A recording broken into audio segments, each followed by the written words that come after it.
राधे राधे आप सभी को। आज हम देखेंगे निर्मल वर्मा द्वारा लिखी गई कहानी परिंदे। तो चलिए कहानी शुरू करते हैं। अंधेरे गलियारे में चलते हुए लतिका ठिठक गई। दीवार का सहारा लेकर उसने लैंप की बत्ती बढ़ा दी। सीढ़ियों पर उसकी छाया एक बेडौल कटी फटी आकृति खींचने लगी। 7 नंबर कमरे में लड़कियों की बातचीत और हंसी ठहाकों का स्वर अभी तक आ रहा था। लतिका ने दरवाज़ा खटखटाया। शोर अचानक बंद हो गया। कौन है? लतिका चुप खड़ी रही। कमरे में कुछ देर तक घुसुर पुसुर होती रही। फिर दरवाजे की चिटकनी के खुलने का स्वर आया। लतिका कमरे की देहरी से कुछ आगे बढ़ी। लैंप की झपकती लौ में लड़कियों के चेहरे सिनेमा के पर्दे पर ठहरे हुए क्लोजअप की भांति उभरने लगे। कमरे में अंधेरा क्यों कर रखा है? लतिका के स्वर में हल्की सी झिड़क का आभास था। लैंप में तेल ख़त्म हो गया है मैडम। यह सुधा का कमरा था, इसलिए उसे ही उत्तर देना पड़ा। हॉस्टल में शायद वह सबसे अधिक लोकप्रिय थी, क्योंकि सदा छुट्टी के समय या रात को डिनर के बाद आसपास के कमरों में रहने वाली लड़कियों का जमघट उसी के कमरे में लग जाता था। देर रात तक गपशप हंसी मजाक चलता रहता। तेल के लिए करीमुद्दीन से क्यों नहीं कहा? लतिका ने कहा कि तुमने तेल ख़त्म हो गया था तो करीमुद्दीन से क्यों नहीं कहा? तो सुधा बोली, कितनी बार कहा मैडम, लेकिन उसे याद रहे तब तो। कमरे में हंसी की फुहार एक कोने से दूसरे कोने तक फैल गई। लतिका के कमरे में आने से अनुशासन की जो घुटन घिर आई थी वह अचानक बह गई। करीमुद्दीन हॉस्टल का नौकर था। उसके आलस और काम में टाल मटोल करने के किस्से हॉस्टल की लड़कियों में पीढ़ी दर पीढ़ी चले आते थे। लतिका को हठात कुछ स्मरण हो आया। अंधेरे में लैंप घुमाते हुए चारों ओर निगाहें दौड़ाई। कमरों में चारों ओर घेरा बनाकर वे बैठी थीं, पास पास एक दूसरे से सटकर। सबके चेहरे परिचित थे, किंतु लैंप के पीले मध्यम प्रकाश में मानो कुछ बदल गया था, या जैसे वह उन्हें पहली बार देख रही थी। जूली, अब तक तुम इस ब्लॉक में क्या कर रही हो? जूली खिड़की के पास पलंग के सिरहाने बैठी थी। उसने चुपचाप आंखें नीची कर ली। लैंप का प्रकाश चारों ओर से सिमटकर अब केवल उसके चेहरे पर गिर रहा था। नाइट रजिस्टर पर दस्तखत कर दिए? हाँ मैडम। फिर? लतिका का स्वर कड़ा हो गया। जूली सकुचाकर खिड़की से बाहर देखने लगी। जब से लतिका इस स्कूल में आई है उसने अनुभव किया है कि हॉस्टल के इस नियम का पालन डांट फटकार के बावजूद नहीं होता। मैडम, कल से छुट्टियां शुरू हो जाएंगी, इसलिए आज रात हम सब ने मिलकर। और सुधा पूरी बात न कहकर हेमंती की ओर देखते हुए मुस्कुराने लगती है। हेमंती के गाने का प्रोग्राम है, आप भी कुछ देर बैठिए ना। लतिका को उलझन मालूम हुई। इस समय यहाँ आकर उसने इनके मज़े को किरकिरा कर दिया। इस छोटे से हिल स्टेशन पर रहते उसे खासा अरसा हो गया, लेकिन कब समय पतझड़ और गर्मियों का घेरा पार कर सर्दी की छुट्टियों की गोद में सिमट जाता है उसे कभी याद नहीं रहता। चोरों की तरह चुपचाप वह देहरी से बाहर को गई। उसके चेहरे का तनाव ढीला पड़ गया। वह मुस्कुराने लगी। मेरे संग स्नोफॉल देखने कोई नहीं ठहरेगा? मैडम छुट्टियों तो फिर लड़कियां कहती हैं कि मैडम क्या आप छुट्टियों में भी घर नहीं जाएंगी? सब लड़कियों की आंखें उसी पर जम गई। तो लतिका कहती है कि अभी कुछ पक्का नहीं है। I love the snowfall. Latika को लगा कि यही बात उसने पिछले साल भी कही थी और शायद पिछले से पिछले साल भी यही बात कही थी। उसे लगा मानो लड़कियां उसे संदेह की दृष्टि से देख रही हैं, मानो उन्होंने उसकी बात पर विश्वास नहीं किया। उसका सिर चकराने लगा, मानो बादलों का स्याह झुरमुट किसी अनजाने कोने से उठकर उसे अपने में डुबो लेगा। वह थोड़ा सा हंसी, फिर धीरे से उसने सर को झटक दिया। जूली, तुमसे कुछ काम है। अपने ब्लॉक में जाने से पहले मुझे मिल लेना। Well, good night. लतिका ने अपने पीछे दरवाज़ा बंद कर दिया। Good night madam, good night, good night. गलियारे की सीढ़ियाँ न उतरकर लतिका रेलिंग के सहारे खड़ी हो गई और सारे बच्चे कहने लगे गुड नाइट मैडम। लैंप की बत्ती को नीचे घुमाकर कोने में रख दिया। बाहर धुंध की नीली तह बहुत घनी हो चली थी। लान पर लगे हुए चीड़ के पत्तों की सरसराहट हवा के झोंकों के संग कभी तेज कभी धीमी होकर भीतर वह बह आती थी। हवा में सर्दी का हल्का सा आभास पाकर लतिका के दिमाग में कल से शुरू होने वाली छुट्टियों का ध्यान भटक आया। उसने आंखें मूंद ली।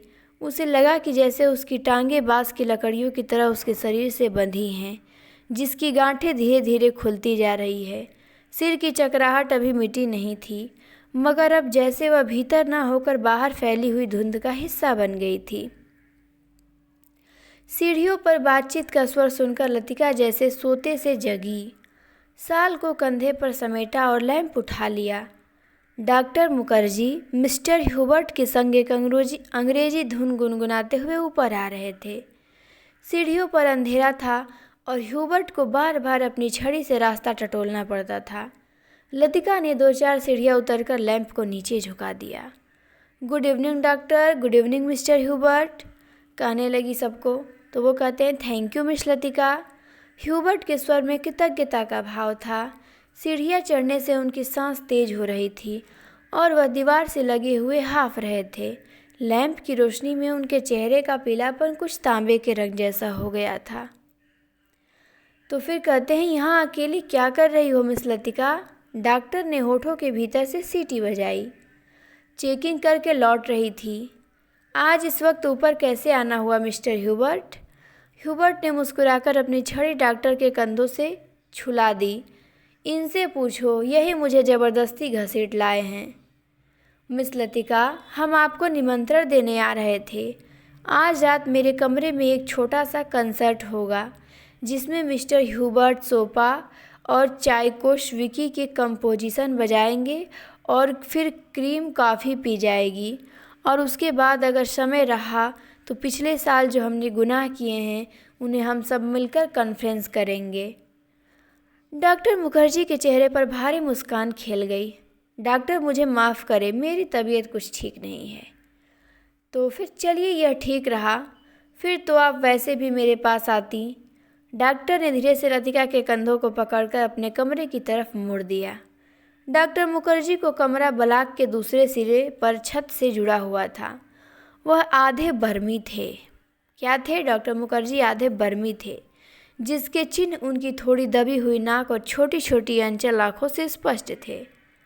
बर्मा पर जापानियों का आक्रमण होने के बाद वह इस छोटे से पहाड़ी शहर में आ बसे थे। प्राइवेट प्रैक्टिस के अलावा वह कॉन्वेंट स्कूल में हाइजीन फिजियोलॉजी भी पढ़ाया करते थे और इसलिए उनको स्कूल के हॉस्टल में ही एक कमरा रहने के लिए दे दिया गया था। कुछ लोगों का कहना था कि बर्मा से आते हुए रास्ते में उनकी पत्नी की मृत्यु हो गई, लेकिन इस संबंध में निश्चित रूप से कुछ नहीं कहा जा सकता क्योंकि डॉक्टर स्वयं कभी अपनी पत्नी की चर्चा नहीं करते। बातों के दौरान डॉक्टर अक्सर कहा करते हैं, मरने से पहले मैं एक दफ़ा बर्मा ज़रूर जाऊंगा, और तब एक क्षण के लिए उनकी आंखों में एक नमी सी छा जाती। लतिका चाहने पर भी उनसे कुछ पूछ नहीं पाती। उसे लगता कि डॉक्टर नहीं चाहते कि कोई अतीत के संबंध में उनसे कुछ भी पूछे या सहानुभूति दिखलाए। दूसरे ही क्षण अपनी गंभीरता को दूर ठेलते हुए वह हंस पड़ते, एक सूखी बुझी हुई हंसी। होम सिकनेस ही एक ऐसी बीमारी है जिसका इलाज किसी डॉक्टर के पास नहीं है। छत पर मेज कुर्सियाँ डाल दी गई और भीतर कमरे में परकोलेटर में कॉफ़ी का पानी चढ़ा दिया गया। सुना है अगले 2-3 वर्षों में यहाँ पर बिजली का इंतज़ाम हो जाएगा, डॉक्टर ने स्प्रिट लैंप जलाते हुए कहा। यह बात तो पिछले 10 सालों से सुनने में आ रही है। अंग्रेज़ों ने कोई लंबी चौड़ी स्कीम बनाई थी, पता नहीं उसका क्या हुआ। ह्यूबर्ट ने कहा। वह आराम कुर्सी पर लेटा हुआ बाहर लॉन की ओर देख रहा था। लतिका कमरे से 2 मोमबत्ती ले आई। मेज के दोनों सिरों पर टिकाकर उन्हें जला दिया गया। छत का अंधेरा मोमबत्ती की फीकी रोशनी के इर्द गिर्द सिमटने लगा। एक घनी नीरवता चारों ओर घिरने लगी। हवा में चीड़ के वृक्षों की साएं साएं दूर तक फैली पहाड़ियों और घाटियों में सीटियों की गुजसी छोड़ती जा रही थी। इस बार शायद बर्फ़ जल्दी गिरेगी। अभी से हवा में एक सर्द खुश्की सी महसूस होने लगी है। डॉक्टर का सिगार अंधेरे में लाल बिंदी सी चमक रहा था। पता नहीं मिस वुड को स्पेशल सर्विस का गोरख धंधा क्यों पसंद आता है। छुट्टियों में घर जाने से पहले क्या यह ज़रूरी है कि लड़कियां फादर एलमंड का सरमन सुने? ह्यूबर्ट ने कहा। डॉक्टर को फादर एलमंड एक आँख नहीं सुहाते थे। लतिका कुर्सी पर आगे झुककर प्यालों में कॉफ़ी उड़ेलने लगी। हर साल स्कूल बंद होने के दिन यही 2 प्रोग्राम होते हैं, चैपल में स्पेशल सर्विस और उसके बाद दिन में पिकनिक। लतिका को पहला साल याद आया जब डॉक्टर के संग पिकनिक के बाद वह क्लब गई थी। डॉक्टर बार में बैठे थे। बार रूम कुमाऊँ रेजिमेंट के अफसरों से भरा हुआ था। कुछ देर तक बिलियर्ड का खेल देखने के बाद जब वह वापस बार की ओर आ रहे थे तब उसने दाईं ओर क्लब की लाइब्रेरी में देखा, मगर उसी समय डॉक्टर मुखर्जी के पीछे से आ गए थे। मिस लतिका या मेजर गिरीश नेगी हैं। बिलियर्ड रूम से आते हुए हंसी ठहाकों के बीच वह नाम दब सा गया था। वह किसी किताब के बीच में उंगली रखकर लाइब्रेरी की खिड़की से बाहर देख रहा था। Hello doctor. वह पीछे मुड़ा तब उस क्षण न जाने क्यों लतिका का हाथ कांप गया और कॉफ़ी की कुछ गर्म बूंदें उसकी साड़ी पर छलक आई। अंधेरे में किसी ने नहीं देखा कि लतिका के चेहरे पर एक उनिंदा रीतापन घिर आया है। हवा के झोंकों से मोमबत्तियों की लौ फड़कने लगी। छत से भी ऊंची काठगोदाम जाने वाली सड़क पर यूपी रोडवेज की आखिरी बस डाक लेकर जा रही थी। बस की हेडलाइट्स में आसपास फैली हुई झाड़ियों की छायाएं घर की दीवार पर सरकती हुई गायब होने लगी। मिस लतिका, आप इस साल में भी छुट्टियों में यहीं रहेंगी? डॉक्टर ने पूछा। डॉक्टर का सवाल हवा में टंगा रहा। उसी क्षण पियानो पर सोफा का नोकटन ह्यूबर्ट की उंगलियों के नीचे से फिसलता हुआ धीरे धीरे छत के अंधेरे में घुलने लगा, मानो जल पर कोमल स्वप्निल उर्मियाँ भौरों का झिलमिलाता जाल बुनती हुई दूर दूर किनारों तक फैलती जा रही हो। लतिका को लगा कि जैसे कहीं बहुत दूर बर्फ की चोटियों से परिंदों के झुंड नीचे अनजान देशों की ओर उड़े जा रहे हैं। इन दिनों अक्सर उसने अपने कमरे की खिड़की से उन्हें देखा है। धागे में बंधे चमकीले लट्टुओं की तरह वे एक लंबी टेढ़ी मेढ़ी कतार में उड़े जाते हैं, पहाड़ों की सुनसान नीरवता से परे, उन विचित्र शहरों की ओर जहाँ शायद वह कभी नहीं जाएगी। लतिका आर्म चेयर पर ऊँघने लगी। डॉक्टर मुखर्जी का श्रृंगार अंधेरे में चुपचाप जल रहा था। डॉक्टर को आश्चर्य हुआ कि लतिका न जाने क्या सोच रही है, और लतिका सोच रही थी कि क्या वह बूढ़ी होती जा रही है।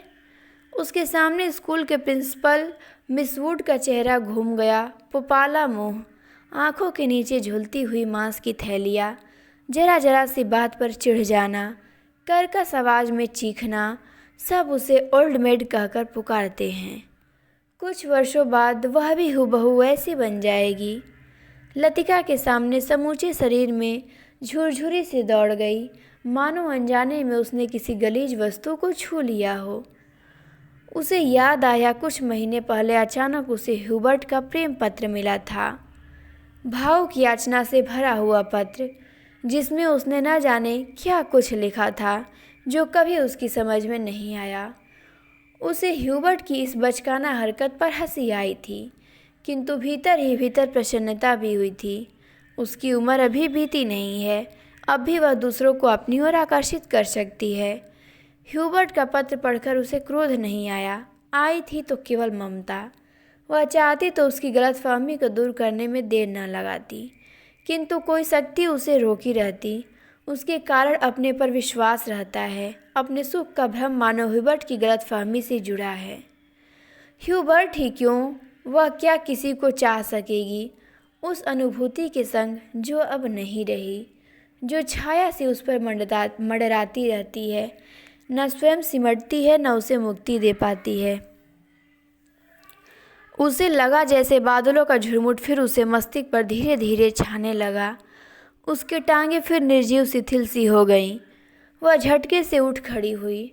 डॉक्टर, माफ़ करना, मुझे बहुत थकान सी लग रही है। बिना वाक्य पूरा किए ही वह चली गई। कुछ देर तक टेरेस पर निस्तब्धता छाई रही। मोमबत्तियाँ बुझने लगी थी। डॉक्टर मुखर्जी ने सिगार का नया कश लिया। सब लड़कियां एक जैसी होती हैं, बेवकूफ़ और सेंटिमेंटल। ये ध्यान देना है। ये कथन परिंदे कहानी में किसने कहा है? तो डॉक्टर मुखर्जी ने कहा है कि सब लड़कियां एक जैसी होती हैं, बेवकूफ़ और सेंटिमेंटल। ह्यूबर्ट की उंगलियों का दबाव पियानो पर ढीला पड़ता गया। अंतिम सुरों की झिझकी सी गूंज कुछ क्षणों तक हवा में तिरती रही। डॉक्टर, आपको मालूम है मिस लतिका का व्यवहार पिछले कुछ अरसे से अजीब सा लगता है। ह्यूबर्ट के स्वर में लापरवाही का भाव था। वह नहीं चाहता था कि डॉक्टर को लतिका के प्रति उसकी भावनाओं का आभास मात्र भी मिल सके। जिस कोमल अनुभूति को वह इतने समय से संजोता आया है, डॉक्टर उसे हंसी के एक ठहाके में उपहासापद बना देगा। क्या तुम नियति में विश्वास करते हो ह्यूबर्ट? डॉक्टर ने कहा। ह्यूबर्ट दम रोके प्रतीक्षा करता रहा। वह जानता था कि कोई भी बात कहने से पहले डॉक्टर को फिलोसोफाइज करने की आदत थी। डॉक्टर टेरेस के जंगले से सटकर खड़ा हो गया। फीकी सी चांदनी में चीड़ के पेड़ों की छायाएं लान पर गिर रही थी। कभी कभी कोई जुगनू अंधेरे में हरा प्रकाश छिड़कता हवा में गायब हो जाता था। मैं कभी कभी सोचता हूँ, इंसान जिंदा किस लिए रहता है? क्या उसे कोई और बेहतर काम करने को नहीं मिला? हजारों मील अपने मुल्क से दूर मैं यहाँ पड़ा हूँ। यहाँ कौन मुझे जानता है? यहीं शायद मर भी जाऊँ। ह्यूबर्ट, क्या तुमने कभी महसूस किया है कि एक अजनबी की हैसियत से पराई ज़मीन पर मर जाना काफ़ी खौफनाक बात है? ह्यूबर्ट विस्मित सा डॉक्टर को देखने लगा। उसने पहली बार डॉक्टर मुखर्जी की इस पहलू को देखा था। अपने संबंध में वे अक्सर चुप रहते थे। कोई पीछे नहीं है, यह बात मुझ में एक अजीब किस्म की बेफिक्री पैदा कर देती है। लेकिन कुछ लोगों की मौत अंत तक पहेली बनी रहती है। शायद वे जिंदगी से बहुत उम्मीद लगाते थे। उसे ट्रेजिक भी नहीं कहा जा सकता, क्योंकि आखिरी दम तक उन्हें मरने का एहसास नहीं होता। डॉक्टर, आप किसका जिक्र कर रहे हैं? ह्यूबर्ट ने परेशान होकर पूछा। डॉक्टर कुछ देर तक चुपचाप सिगार पीता रहा। फिर मुड़कर वह मोमबत्तियों की बुझती हुई लौ को देखने लगा। तुम्हें मालूम है, किसी समय लतिका बिला नागा क्लब जाया करती थी। गिरीश नेगी से उसका परिचय वहीं हुआ था। कश्मीर जाने से एक रात पहले उसने मुझे सब कुछ बता दिया था। मैं अब लतिका से उस मुलाकात के बारे में कुछ नहीं कह सका हूँ, किंतु उस रात कौन जानता था कि वह वापस नहीं लौटेगा।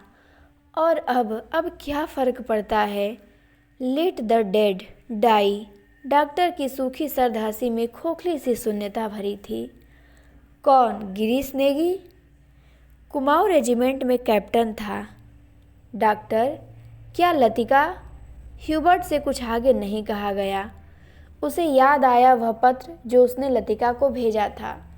कितना अर्थहीन और उपहासापद, जैसे उसका एक एक शब्द उसके दिल को कचोट रहा हो। उसने धीरे धीरे पियानो पर सिर टिका लिया। लतिका ने उसे क्यों नहीं बताया? क्या वह इसके योग्य भी नहीं था? लतिका, वह तो बच्ची है, पागल। मरने वाले के संग खुद थोड़े ही मरा जाता है। कुछ देर चुप रहकर डॉक्टर ने अपने प्रश्न को फिर दोहराया। लेकिन ह्यूबर्ट, तुम तो नियति पर विश्वास करते हो। हवा के हल्के झोंके से मोमबत्तियाँ एक बार प्रज्वलित होकर बुझ गईं। टेरेस पर ह्यूबर्ट और डॉक्टर अंधेरे में एक दूसरे को चेहरा नहीं देख पा रहे थे, फिर भी वे एक दूसरे की ओर देख रहे थे। कॉन्वेंट स्कूल से कुछ दूर मैदान में बहते पहाड़ी नाले का स्वर आ रहा था। अब बहुत देर बाद कुमाऊं रेजिमेंट सेंटर का बिगुल सुनाई दिया तो ह्यूबर्ट हड़बड़ाकर खड़ा हो गया। अच्छा, चलता हूँ doctor, good night. Good night Hubert, मुझे माफ़ करना, मैं सिगार ख़त्म करके उठूँगा। सुबह बदली छाई थी। लतिका ने खिड़की खोलते ही धुंध का गुब्बारा सा भीतर घुस आया। जैसे रात भर दीवार के सहारे सर्दी में ठिठुरता हुआ वह भीतर आने की प्रतीक्षा कर रहा हो। स्कूल से ऊपर चैपल जाने वाली सड़क बादलों में छिप गई थी। केवल चैपल का क्रास धुंध के पर्दे पर एक दूसरे को काटती हुई पेंसिल की रेखाओं सा दिखाई दे जाता था।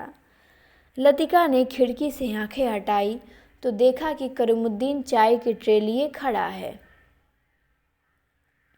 करीमुद्दीन मिलिट्री में अर्दली रह चुका था, इसलिए ट्रे मेज पर रखकर अटेंशन की मुद्रा में खड़ा हो गया। लतिका झटके से उठ गई। सुबह से आलस करके कितनी बार जागकर वह सो चुकी है। अपनी खिसियाहट मिटाने के लिए लतिका ने कहा, बड़ी सर्दी है आज, बिस्तर छोड़ने को जी नहीं चाहता। अजी मेम साहब, अभी क्या सर्दी आई है, बड़े दिनों में देखना कैसे दांत कटकटाते हैं।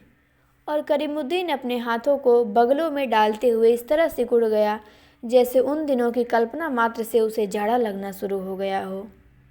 गंजे सिरों पर दोनों तरफ से उसके बाल खिजाव लगाने से कत्थई रंग से भूरे हो गए थे। बात चाहे किसी विषय पर हो रही हो, वह हमेशा खींचा तान कर उसे एक क्षेत्र में घसीट लाता था जहां वह बेझिझक अपने विचारों को प्रकट कर सके। एक दफ़ा तो यहाँ लगातार इतनी बर्फ़ गिरी थी कि भुआली से लेकर डाक बंगले तक सारी सड़कें जम हो गई थीं।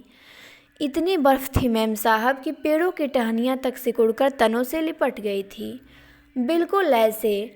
और करीमुद्दीन नीचे झुककर मुर्गा सा बन गया। कब की बात है? लतिका ने पूछा। अब यह तो जोड़ हिसाब करके ही पता चलेगा मेम साहब, लेकिन इतना याद है कि उस वक्त अंग्रेज़ बहादुर यहीं थे। कंटोनमेंट की इमारत पर कौमी झंडा नहीं लगा था। बड़े जेवर थे ये अंग्रेज़। 2 घंटों में ही सारी सड़कें साफ़ करवा दी। उन दिनों एक सीटी बजाते ही 50 घोड़े वाले जमा हो जाते थे। अब तो सारे शेड खाली पड़े हैं। वे लोग अपनी खिदमत भी करवाना जानते थे। अब तो सब उजाड़ हो गया है। करीमुद्दीन उदास भाव से बाहर देखने लगा। आज यह पहली बार नहीं है जब लतिका करीमुद्दीन से उन दिनों की बात सुन रही है, जब अंग्रेज़ बहादुर ने इस स्थान को स्वर्ग बना रखा था। आप छुट्टियों में भी इस साल यहीं रहेंगी मेम साहब? दिखता तो कुछ ऐसा ही है करीमुद्दीन, तुम्हें फिर तंग होना पड़ेगा। करीमुद्दीन कहता है, क्या कहती हैं मेम साहब, आपके रहने से हमारा भी मन लग जाता है, वरना छुट्टियों में तो यहाँ कुत्ते लौटते रहते हैं। तुम जरा मिस्त्री से कह देना कि इस कमरे की छत की मरम्मत कर जाए। पिछले साल बर्फ़ का पानी दरारों से टपकता रहता था। लतिका को याद आया कि पिछली सर्दियों में जब कभी बर्फ़ गिरती थी तो उसे पानी से बचने के लिए रात भर कमरे के कोने में सिमट कर सोना पड़ता था। करीमुद्दीन चाय की ट्रे उठाता हुआ बोला, ह्यूबर्ट साहब तो शायद कल ही चले गए। कल रात उनकी तबीयत फिर खराब हो गई। आधी रात के वक्त मुझे जगाने आए थे, कहते थे छाती में तकलीफ़ है, उन्हें यह मौसम रास नहीं आता। कह रहे थे कि लड़कियों के बस में, वह भी कल ही चले जाएंगे। करीमुद्दीन दरवाज़ा बंद करके चला गया। लतिका की इच्छा हुई कि वह ह्यूबर्ट के कमरे में जाकर उनकी तबीयत की पूछताछ कराए, किंतु फिर न जाने क्यों स्लीपर पैरों में टंगे रह गए और वह खिड़की के बाहर बादलों को उड़ता हुआ देखती रही। ह्यूबर्ट का चेहरा जब उसे देखकर सहमा सा दयनीय हो जाता है, तब लगता है कि वह अपनी मूक निरीह याचना में उसे कोस रहा है। न वह उसकी गलतफहमी को दूर करने का प्रयत्न कर पाती है, न उसे अपनी व्यवस्था की सफाई देने का साहस होता है। उसे लगता है कि इस जाले से बाहर निकलने के लिए वह धागे के जिस सिरे को पकड़ती है, वह खुद एक गांठ बनकर रह जाता है। बाहर बूंदाबांदी होने लगी थी। कमरे के टीन की छत खटखट बोलने लगी। लतिका पलंग से उठ खड़ी हुई, बिस्तर को तहाकर बिछाया, फिर पैरों में स्लीपरों को घसीटते हुए वह बड़े आईने तक आई और उसके सामने स्टूल पर बैठकर बालों को खोलने लगी, किंतु कुछ देर तक कंघी बालों में ही उलझी रही और वह गुमसुम हो शीशे में अपना चेहरा ताकती रही। करीमुद्दीन को यह कहना शायद याद नहीं रहा कि धीरे धीरे आग जलने की लकड़ियाँ जमा कर लें। इन दिनों सस्ते दामों पर सूखी लकड़ियाँ मिल जाती हैं। पिछले साल तो कमरा धुएं से भर जाता था, जिसके कारण कपकपाते जाड़े में भी उसे खिड़की खोलकर ही सोना पड़ता था। आईने में अब लतिका ने अपना चेहरा देखा। वह मुस्कुरा रही थी। पिछले साल अपने कमरे की सीलन और ठंड से बचने के लिए कभी कभी वह मिस वुड के खाली कमरे में चोरी चुपके सोने चली जाया करती थी। मिस वुड का कमरा बिना आग के भी गर्म रहता था। उनके गदीले सोफे पर लेटते ही आंख लग जाती थी। कमरा छुट्टियों में खाली पड़ा रहता है, किंतु मिस वुड से इतना नहीं होता कि 2 महीने के लिए उसके हवाले कर जाएं। हर साल कमरे में ताला ठोक जाती हैं वह तो पिछले साल गुसलखाने में भीतर की साकल देना भूल गई थी, जिसे लतिका चोर दरवाजे के रूप में इस्तेमाल करती रही थी। पहले साल अकेले में उसे बड़ा डर सा लगता था। छुट्टियों में सारे स्कूल और हॉस्टल के कमरे साए साए करने लगते हैं। डर के मारे उसे जब कभी नींद नहीं आती थी, तब वह करीमुद्दीन को रात में देर तक बातों में उलझाए रखती। बातों में जब खोई सी वह सो जाती, तब करीमुद्दीन चुपचाप लैंप बुझाकर चला जाता। कभी कभी बीमारी का बहाना करके वह डॉक्टर को बुलवा भेजती थी और बाद में बहुत जिद करके दूसरे कमरे में उनका बिस्तर लगवा देती। लतिका के कंधे से बालों का गुच्छा निकाला और उसे बाहर फेंकने के लिए वह खिड़की के पास आ खड़ी हुई। बाहर छत की ढलान से बारिश की जाल की मोटी सी धार बराबर लान पर गिर रही थी। मेघाच्छन्न आकाश में सरकते हुए बादलों के पीछे पहाड़ियों के झुंड से कभी उभर आते थे, कभी छिप जाते थे, मानो चलती हुई ट्रेन से कोई उन्हें देख रहा हो। लतिका ने खिड़की से सिर बाहर निकाल लिया। हवा के झोंके से उसकी आंखें झिप गई। उसे जितने काम याद आते हैं उतना ही आलस घना हो जाता है। बस की सीटें रिजर्व करवाने के लिए चपरासी को रुपए देने हैं। जो सामान हॉस्टल की लड़कियों के पीछे छोड़े जा रही हैं, उन्हें गोदाम में रखवाना होगा। कभी कभी तो छोटी क्लास की लड़कियों के साथ पैकिंग करवाने के काम में भी उसे हाथ बटाना पड़ता था। वह इन कामों से उबती नहीं, धीरे धीरे सब निपटते जाते हैं। कोई गलती इधर उधर रह जाती है, सो बाद में सुधर जाती है। हर काम में किचकिच रहती है, परेशानी और दिक्कत होती है, किंतु देर सवेर से छुटकारा मिल ही जाता है। किंतु जब लड़कियों की आखिरी बस चली जाती है तो मानो मन उचाट सा हो जाता है। खाली कॉरिडोर में घूमती हुई वे कभी इस कमरे में जाती, कभी उसमें। वह नहीं जान पाती कि अपने से क्या करे। दिल कभी भी नहीं टिक पाता, हमेशा भटका भटका सा रहता है। इसके बावजूद जब कोई सहज भाव में पूछ बैठता है, मिस लतिका, छुट्टियों में आप घर नहीं जा रही हैं, तब वह क्या कहे। डिंग डांग डिंग। स्पेशल सर्विस के लिए स्कूल चैपट के घंटे बजने लगे थे। लतिका ने अपना सिर खिड़की के भीतर कर लिया। उसने झटपट साड़ी उतारी और पेटीकोट में ही कंधे पर तौलिया डाले गुसलखाने में घुस गई। Left right left. कंटोनमेंटेड जाने वाली पक्की सड़क पर 4-4 की पंक्ति में कुमाऊं रेजिमेंट के सिपाहियों की एक टुकड़ी मार्च कर रही थी। फौजी बूटों की भारी खुरदरी आवाज़ स्कूल चैपल की दीवारों से टकराकर भीतर प्रेयर हॉल में गूंज रही थी। ब्लेसेड और द मीक। फादर एलमंड एक एक शब्द चबाते हुए खखराते स्वर में सरमन ऑफ द माउंट पढ़ रहे थे। ईसा मसीह की मूर्ति के नीचे कैंडलब्रियम के दोनों ओर मोमबत्तियाँ जल रही थी, जिनका प्रकाश आगे बेंचों पर बैठी हुई लड़कियों पर पड़ रहा था। पिछली लाइनों की बेंचों अंधेरे में डूबी हुई थी, जहाँ लड़कियाँ प्रार्थना की मुद्रा में बैठी हुई सिर झुकाए एक दूसरे से घुसर पुसर कर रही थीं। मिस वुड स्कूल सीजन के सफलतापूर्वक समाप्त हो जाने पर विद्यार्थियों और स्टाफ सदस्यों को बधाई का भाषण दे चुकी थी और अब फादर के पीछे बैठी हुई अपने में ही कुछ बुड़बुड़ा रही थी, मानो धीरे धीरे फादर को प्रॉम्प्ट कर रही हों। आमीन। फादर एलमंड ने बाइबल मेज पर रख दी और प्रेयर बुक उठा ली। हाल की खामोशी क्षण भर के लिए टूट गई। लड़कियों ने खड़े होते हुए जानबूझकर बेंचों को पीछे धकेला। बेंच फर्श पर रगड़ खाकर सीटी बजाती हुई पीछे खिसक गई। हाल के कोने से हंसी फूट पड़ी। मिस वुड का चेहरा तन गया, माथे पर भ्रिकुटियाँ चढ़ गई। फिर अचानक निस्तब्धता छा गई।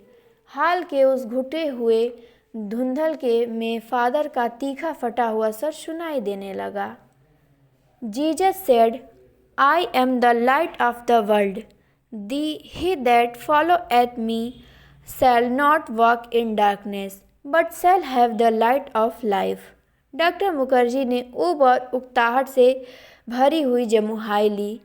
कब यह किस्सा खत्म होगा? उसने इतने ऊंचे स्वर में लतिका से यह पूछा कि वह सकुचाकर दूसरी ओर देखने लगी। स्पेशल सर्विस के समय डॉक्टर मुखर्जी के होठों पर व्यंग्यात्मक मुस्कान खेलती रहती और वह धीरे धीरे अपनी मूंछों को खींचता रहता। फादर एलमंड की वेशभूषा देखकर लतिका के दिल में गुदगुदी सी दौड़ गई। जब वह छोटी थी तो अक्सर यह बात सोचकर विस्मित हुआ करती थी कि क्या पादरी लोग सफ़ेद चोगे के नीचे कुछ नहीं पहनते? अगर धोखे से वह ऊपर उठ जाए तो? लेफ्ट लेफ्ट लेफ्ट मार्च करते हुए फौजी बूट चैपल से दूर होते जा रहे थे। केवल उनकी गूंज हवा में शेष रह गई थी। Him number 117। फादर ने प्रार्थना पुस्तक खोलते हुए कहा। हाल में प्रत्येक लड़की ने डेस्क पर रखी हुई हिम बुक खोल ली। पन्नों के उलटने की खड़खड़ाहट फिसलती हुई एक सिरे से दूसरे सिरे तक फैल गई।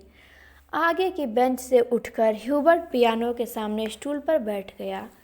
संगीत शिक्षक होने के कारण हर साल स्पेशल सर्विस के अवसर पर उसे कायर के संग पियानो बजाना पड़ता था। ह्यूबर्ट ने अपनी रुमाल से नाक साफ की।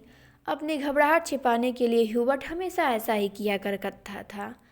कनखियों से हाल की ओर देखते हुए अपने कांपते हाथों से हिम बुक खोली। Lead kindly light. पियानो के सुर दबे झिझकते से मिलने लगे। घने बालों से ढकी ह्यूबर्ट की लंबी पीली अंगुलियां खुलने सिमटने लगी। कायर में गाने वाली लड़कियों के स्वर एक दूसरे से गूंथकर कोमल, स्निग्ध और लहरों में बिंद हो गए। लतिका को लगा उसका जूड़ा ढीला पड़ गया है, मानो गर्दन के नीचे झूल रहा है। मिस वुड की आंख बचा लतिका ने चुपचाप बालों में लगे क्लिपों को कसकर खींच दिया। बड़ा झक्की आदमी है। सुबह मैंने ह्यूबर्ट को यहाँ आने से मना किया था, फिर भी चला आया, डॉक्टर ने कहा। लतिका को करमुद्दीन की बात याद हो गई। रात भर ह्यूबर्ट को खांसी का दौरा पड़ा था। कल जाने के लिए कह रहे थे। लतिका ने सिर टेढ़ा करके ह्यूबर्ट के चेहरे की एक झलक पाने की विफल चेष्टा की। इतने पीछे से कुछ भी देख पाना असंभव था। पियानो पर झुका हुआ केवल ह्यूबर्ट का सिर दिखाई देता था। Lead kindly light. संगीत के सुर मानो एक ऊंची पहाड़ी पर चढ़कर हाफती हुई सांसों का आकाश की आभास शून्यता में बिखेरते हुए नीचे उतर रहे हैं। बारिश की मुलायम धूप चैपल के लंबे चौकोर शीशों पर झिलमिला रही है, जिसकी एक महीन चमकीली रेखा ईसा मसीह की प्रतिमा पर तिरछी होकर गिर रही है। मोमबत्तियों का धुआं धूप में नीली सी लकीर खींचता हुआ हवा में तिरने लगा। पियानो के क्षणिक पोज में लतिका को पत्तों का परिचित मरमर कहीं दूर अनजानी दिशा से आता हुआ सुनाई दे जाता है। एक क्षण के लिए एक भ्रम हुआ कि चैपल का फीका सा अंधेरा उस छोटे से प्रेयर हॉल के चारों कोनों से सिमटता हुआ उसके आसपास घिर आया है, मानो कोई उसकी आंखों पर पट्टी बांधकर उसे यहाँ तक ले आया हो और फिर अचानक उसकी आंखें खोल दी हो। उसे लगा कि जैसे मोमबत्तियों के धूमिल आलोक में कुछ भी ठोस वास्तविक न रहा हो। चैपल की छत, दीवारें, डेस्क पर रखा हुआ डॉक्टर का सुघड़ सुडौल हाथ और पियानो के सुरतीत की धुंध को भेदते हुए स्वयं उस धुंध का भाग बनते जा रहे हों। तो चलिए आगे देखते हैं। एक पगली सी स्मृति, एक उद्भ्रांत भावना चैपल के शीशों के परे पहाड़ी सूखी हवा में झुकी हुई विपिंग विलोज की कांपती टहनियों, पैरों तले चीड़ के पत्तों की धीमी सी चीर परिचित खड़खड़। वहीं पर गिरीश एक हाथ में मिलिट्री का खाकी हैट लिए खड़ा है। चौड़े उठे हुए सबल कंधे, अपना सिर वहाँ टिका दो तो जैसे सिमटकर खो जाएगा। चार्ल्स बोयर यह नाम उसने रखा था। वह झेप कर हंसने लगा। तुम्हें आर्मी में किसने चुन लिया? मेजर बन गए हो, लेकिन लड़कियों से भी गए बीते हो। जरा जरा सी बात पर चेहरा लाल हो जाता है। यह सब वह कहती नहीं, सिर्फ सोचती भर थी। सोचा भी था कभी कहूँगी, वह कभी कभी आया ही नहीं। बुरुस का लाल फूल लाए हो ना? झूठे खाकी कमीज के जिस जेब पर बैज चिपके थे उसमें से मुसा हुआ बुरुश का फूल निकल आया। छी, सारा मुरझा गया। अभी खिला कहाँ है? हाउ क्लंजी। उसके बालों में गिरीश का हाथ उलझ रहा है। फूल कहीं टिक नहीं पाता। फिर उसे क्लिप के नीचे फंसाकर उसने कहा, देखो। वह मुड़ी और इससे पहले कि वह कुछ कह पाती, गिरीश ने अपना मिलिट्री का हैट धप से उसके सिर पर रख दिया। वह मंत्रमुग्ध सी वैसी ही खड़ी रही। उसके सिर पर गिरीश का हैट, माथे पर छोटी सी बिंदी है, बिंदी पर उड़ते हुए बाल हैं। गिरीश ने उस बिंदी को अपने होठों से छुआ है। उसने उसके नंगे सिर को अपने दोनों हाथों में समेट लिया है। लतिका, गिरीश ने चिढ़ाते हुए कहा, मैन ईटर ऑफ कुमाऊँ। उसका यह नाम गिरीश ने उसे चिढ़ाने के लिए रखा था। वह हंसने लगी। लतिका, सुनो। गिरीश का स्वर कैसा हो गया था? ना, मैं कुछ भी नहीं सुन रही। तो कहती है लतिका कि ना, मैं कुछ भी नहीं सुन रही। लतिका, मैं कुछ महीनों में वापस लौट आऊँगा ना? तो फिर कहती है लतिका, ना, मैं कुछ नहीं सुन रही हूँ, तुम कुछ भी बोलो। किंतु वह सुन रही है। वह नहीं जो गिरीश कह रहा है, किंतु वह जो नहीं कहा जा रहा है, जो उसके बाद भी कभी नहीं कहा गया। Lead kindly light. लड़कियों का स्वर पियानो के सुरों में डूबा गिर रहा है, उठ रहा है। ह्यूबर्ट ने सिर मड़ोड़कर लतिका को निमिष भर देखा। आंखें मूंदे ध्यान मग्ना प्रस्तर मूर्ति सी वह स्थिर निश्चल खड़ी थी। क्या यह भाव उसके लिए है? क्या लतिका ने ऐसे क्षणों में उसे अपना साथी बनाया है? ह्यूबर्ट ने एक गहरी सांस ली और उस सांस में ढेर सी थकान उमड़ आई। देखो, मिस वुड कुर्सी पर बैठे बैठे सो रही हैं। डॉक्टर होठों में ही फुसफुसाया। यह डॉक्टर का पुराना मजाक था कि मिस वुड प्रार्थना करने के बहाने आंखें मूंदे हुए नींद की झपकियां लेती हैं। फादर एलमंड ने कुर्सी पर फैले अपने गाउन को समेट लिया और प्रेयर बुक बंद करके मिस वुड के कानों में कुछ कहा। पियानो का स्वर क्रमशः मंद पड़ने लगा। ह्यूबर्ट की उंगलियां ढीली पड़ने लगी। सर्विस के समाप्त होने से पूर्व मिस वुड ने ऑर्डर पढ़कर सुनाया। बारिश होने की आशंका से आज के कार्यक्रम में कुछ आवश्यक परिवर्तन करने पड़े थे। पिकनिक के लिए झूला देवी के मंदिर जाना संभव नहीं हो सकेगा, इसलिए स्कूल से कुछ दूर मिडोज में ही सब लड़कियां नाश्ते के बाद जमा होंगी। सब लड़कियों को दोपहर का लंच हॉस्टल में किचन से ही ले जाना होगा। केवल शाम की चाय मिडोज में बनेगी। पहाड़ों की बारिश का क्या भरोसा। कुछ देर पहले धुआंधार बारिश गरज रहे थे। सारा शहर पानी में भीगा ठिठुर रहा था। अब धूप में नहाता नीला आकाश धुंध की ओर से बाहर निकलता हुआ फैल रहा था। लतिका ने चैपल से बाहर आते हुए देखा। विपिंग बिलोज की भीगी शाखाओं से धूप चमकती हुई बारिश की बूंदें टपक रही थी। लड़कियां चैपल से बाहर निकलकर छोटे छोटे गुच्छे बनाकर कॉरिडोर में जमा हो गई हैं। नाश्ते के लिए अभी पौन घंटा पड़ा था और उनमें से अभी कोई भी लड़की हॉस्टल जाने के लिए इच्छुक नहीं थी। छुट्टियां अभी शुरू नहीं हुई थी, किंतु शायद इसलिए वे इन चंद बचे खुचे क्षणों में अनुशासन के भीतर भी मुक्त होने का भरपूर आनंद उठा लेना चाहती थी। मिस वुड को लड़कियों का यह गुलगपाड़ा अखड़ा, किंतु फादर एलमंड के सामने वह उन्हें डांट फटकार नहीं सकी। अपनी झुझलाहट दबाकर वह मुस्कुराते हुए बोली, कल सब चली जाएंगी, सारा स्कूल वीरान हो जाएगा। फादर एलमंड का लंबा ओजपूर्ण चेहरा चैपल की घुटी हुई गरमाई से लाल हो उठा था। कॉरिडोर के जंगले पर अपनी छड़ी लटकाकर वह बोले, छुट्टियों में पीछे हॉस्टल में कौन रहेगा? पिछले 2-3 सालों से मिस लतिका ही रह रही हैं केवल, और डॉक्टर मुखर्जी छुट्टियों में कहीं नहीं जाते। डॉक्टर तो सर्दी गर्मी यहीं रहते हैं। मिस वुड ने विस्मय से फादर की ओर देखा। वह समझ नहीं सकी कि फादर ने डॉक्टर का प्रसंग क्यों छेड़ दिया है। डॉक्टर मुखर्जी छुट्टियों में कहीं नहीं जाते। 2 महीनों की छुट्टियों में बर्मा जाना काफ़ी कठिन है फादर। मिस वुड हंसने लगी। मिस वुड, पता नहीं आप क्या सोचती हैं, मुझे तो मिस लतिका का हॉस्टल में अकेले रहना कुछ समझ नहीं आता। लेकिन फादर, मिस वुड ने कहा, यह तो कॉन्वेंट स्कूल का नियम है कि कोई भी टीचर छुट्टियों में अपने खर्चे पर हॉस्टल में रह सकते हैं। मैं फ़िलहाल स्कूल के नियमों की बात नहीं कर रहा। मिस लतिका डॉक्टर के संग यहाँ अकेली ही रह जाएंगी, और सच पूछिए तो मिस वुड, डॉक्टर के बारे में मेरी राय बहुत कुछ अच्छी नहीं है। तो मिस वुड कहती हैं, फादर आप कैसी बातें कर रहे हैं, मिस लतिका बच्ची थोड़े ही हैं। मिस वुड को ऐसी आशा नहीं थी कि फादर एलमंड अपने दिल में ऐसी दकियानुसी भावना को स्थान देंगे। फादर एलमंड कुछ हतप्रभ से हो गए। बात पलटते हुए बोले, मिस वुड मेरा मतलब यह नहीं था। आप तो जानती हैं मिस लतिका और उस मिलिट्री अफसर को लेकर एक अच्छा खासा स्कैंडल बन गया था। स्कूल की बदनामी होने में क्या देर लगती है। वह बेचारा तो अब नहीं रहा। मैं उसे जानती थी फादर, ईश्वर उसकी आत्मा को शांति दे। मिस वुड ने धीरे से अपनी दोनों बाहों से क्रॉस किया। फादर एलमंड को मिस वुड की मूर्खता पर इतना अधिक क्षोभ हुआ कि उनसे आगे और कुछ नहीं बोला। डॉक्टर मुखर्जी से उनकी कभी नहीं पड़ती थी, इसलिए मिस वुड की आंखों में वह डॉक्टर को नीचा दिखाना चाहते थे, किंतु मिस वुड लतिका का रोना ले बैठी। आगे बात बढ़ाना व्यर्थ था। उन्होंने छड़ी को जंगले से उठाया और ऊपर साफ खुले आकाश को देखते हुए बोले, प्रोग्राम आपने यूं ही बदला मिस वुड, अब क्या बारिश होगी।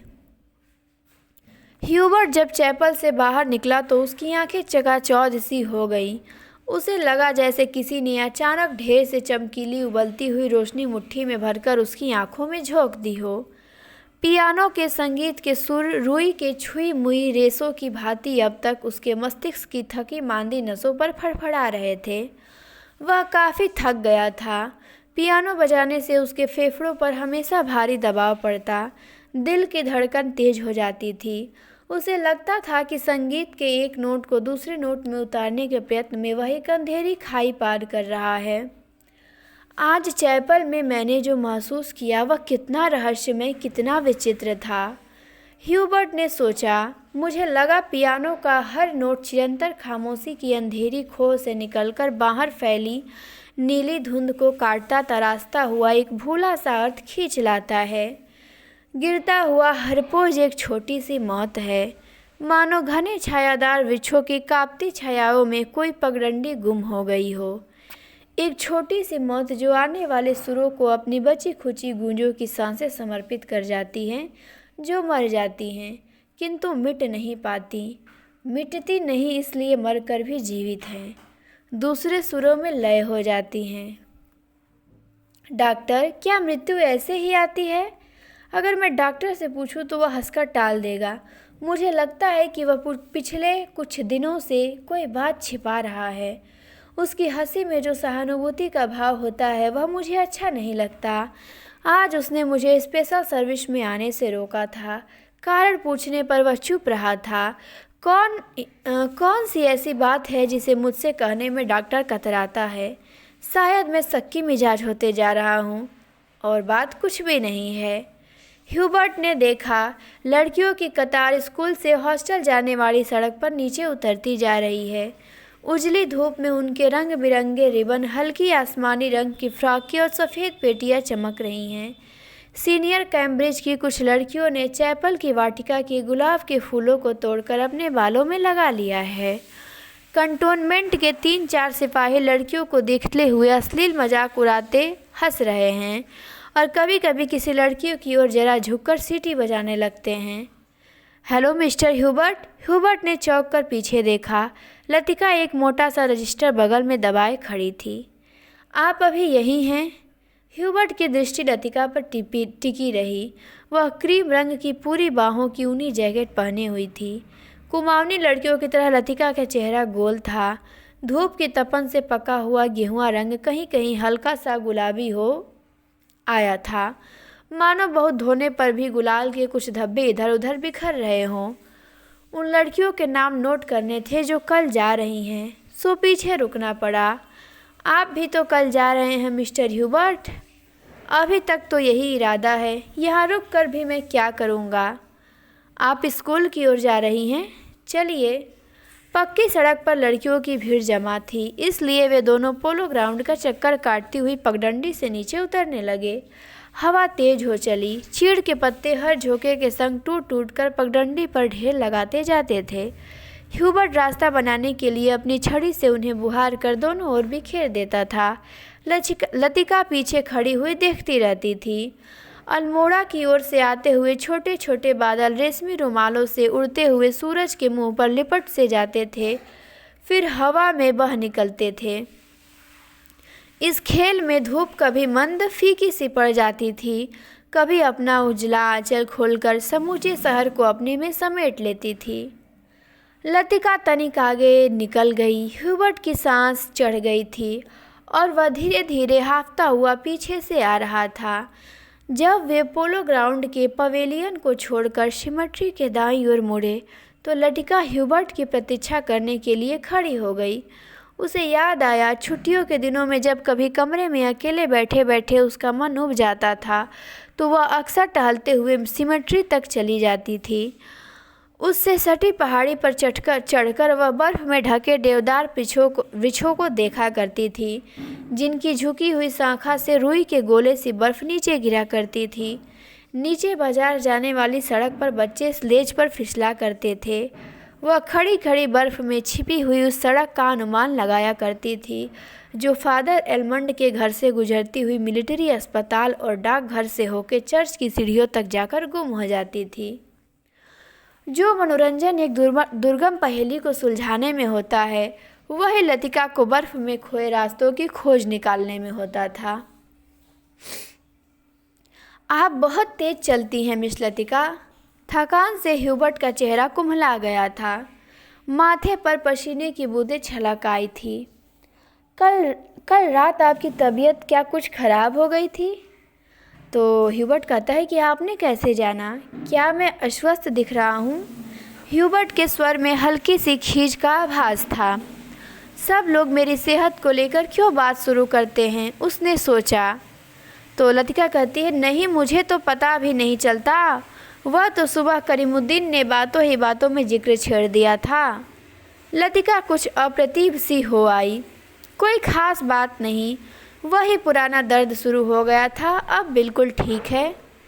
अपने कथन की पुष्टि करने के लिए ह्यूबर्ट छाती सीधी करके तेज कदम बढ़ाने लगा। डॉक्टर मुखर्जी को दिखलाया था। वह सुबह आए थे। उनकी बात कुछ समझ में नहीं आती। हमेशा दो बातों एक दूसरे से उल्टी कहते हैं। कहते थे कि इस बार मुझे 6-7 महीने की छुट्टी लेकर आराम करना चाहिए, लेकिन मैं अगर ठीक हूँ तो भला इसकी क्या ज़रूरत है? ह्यूबर्ट के स्वर में व्यथा की छाया लतिका से छिपी न रह सकी। बात को टालते हुए उसने कहा, आप तो नाहक चिंता करते हैं मिस्टर ह्यूबर्ट। आजकल मौसम बदल रहा है, अच्छे भले आदमी बीमार हो जाते हैं। ह्यूबर्ट का चेहरा प्रसन्नता से दमकने लगा। उसने लतिका को ध्यान से देखा। वह अपने दिल का संशय मिटाने के लिए निश्चिंत हो जाना चाहता था कि कहीं लतिका उसे केवल दिलासा दिलाने के लिए तो नहीं झूठ बोल रही है। यही तो मैं सोच रहा था मिस लतिका। डॉक्टर की सलाह सुनकर मैं डर ही गया। भला 6 महीने की छुट्टी लेकर मैं अकेला क्या करूँगा? स्कूल में तो बच्चों के संग मन लगा रहता है। सच पूछो तो दिल्ली में ये 2 महीने की छुट्टियां काटना भी दूभर हो जाता है। मिस्टर ह्यूबर्ट, कल आप दिल्ली जा रहे हैं? लतिका चलते चलते हठात ठिठक गई। सामने पोलो ग्राउंड था, जिसके दूसरी ओर मिलिट्री के ट्रकें कंटोनमेंट की ओर जा रही थी। ह्यूबर्ट को लगा जैसे लतिका की आंखें अधमुंदी सी खुल रह गई हैं, मानो पलकों पर एक पुराना भूला सा सपना सरक आया है। मिस्टर ह्यूबर्ट, आप दिल्ली जा रहे हैं? इस बार लतिका ने प्रश्न नहीं दोहराया। उसके स्वर में केवल एक असीम दूरी का भाव घिराया। बहुत वर्षों पहले मैं भी दिल्ली गई थी मिस्टर ह्यूबर्ट। तब मैं बहुत छोटी थी। न जाने कितने बरस बीत गए। हमारी मौसी का ब्याह वहीं हुआ था। बहुत सी चीज़ें देखी थी, लेकिन अब तो सब कुछ धुंधला सा पड़ गया है। इतना याद है कि हम कुतुब पर चढ़े थे।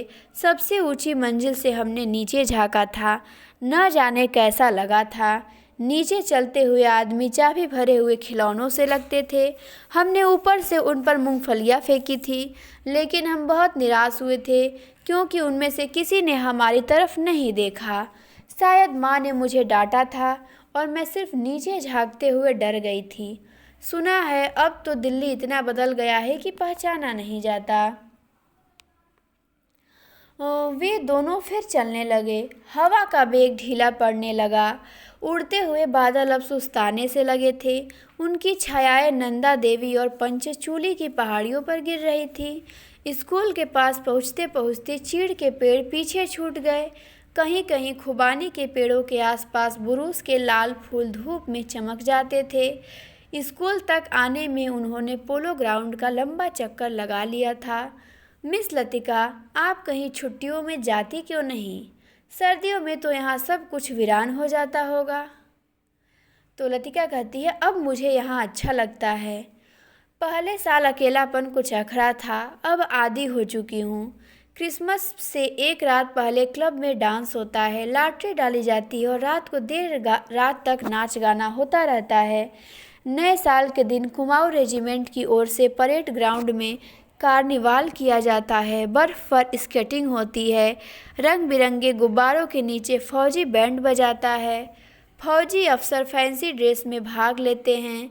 हर साल ऐसा ही होता है मिस्टर ह्यूबर्ट। फिर कुछ दिनों के बाद विंटर स्पोर्ट्स के लिए अंग्रेज टूरिस्ट आते हैं।